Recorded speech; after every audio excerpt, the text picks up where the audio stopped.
Bonjour, bonsoir à tous. Ce mercredi 10 septembre au soir, un homme en fauteuil roulant de nationalité irakienne est né en 1979, a été frappé au cou avec une arme blanche dans le 9e arrondissement de Lyon, dans le Rhône, a appris donc l'AFP de sources proches de l'enquête. C'est un passant qui a donné l'alerte peu avant 22h30. Lors de leur intervention, les secours ont retrouvé la victime en arrêt cardio-respiratoire. Malheureusement, celle-ci n'a pas pu être réanimée. D'après un témoin cité par l'AFP, un homme attendait donc la victime qui habitait dans la rue où les faits se sont déroulés avant de le frapper au cou. L'agresseur a ensuite donc pris la fuite à pied. Comme l'indique l'AFP, des traces de sang restaient toujours visibles ce jeudi matin sur les lieux du drame et le gardien de l'immeuble tentait de les nettoyer.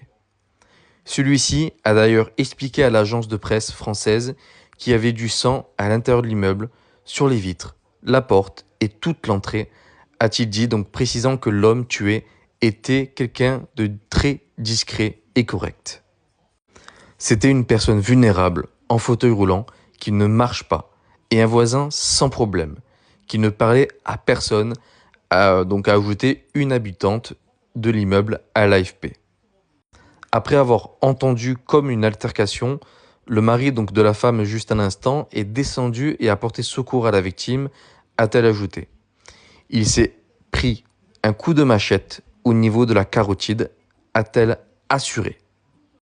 Donc là, pensez que ce n'est pas un coup de couteau, c'est une machette. Voilà.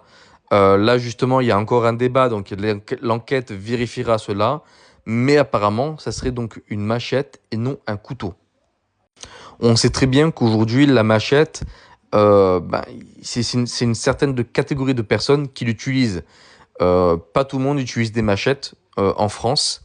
C'est assez rare. Généralement, les crimes, c'est plus avec des couteaux. Et par contre, ceux qui se servent de machettes, c'est généralement, je dis pas tout le temps, mais une certaine catégorie de personnes que je ne vais pas citer, mais je pense que vous savez lesquelles. Après, l'enquête nous dira, mais c'est savoir pourquoi cette personne a été tuée. En plus, une personne vulnérable, apparemment qui était discret et correct. Et par qui? Est-ce que c'est un Français? Est-ce que c'est un étranger? Est-ce que c'est un Français avec des origines?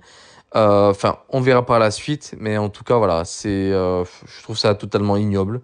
Donc, courage à sa famille et qu'il repose en paix. Et n'hésitez pas à commenter, liker, partager, à vous abonner. Je vous remercie et à bientôt.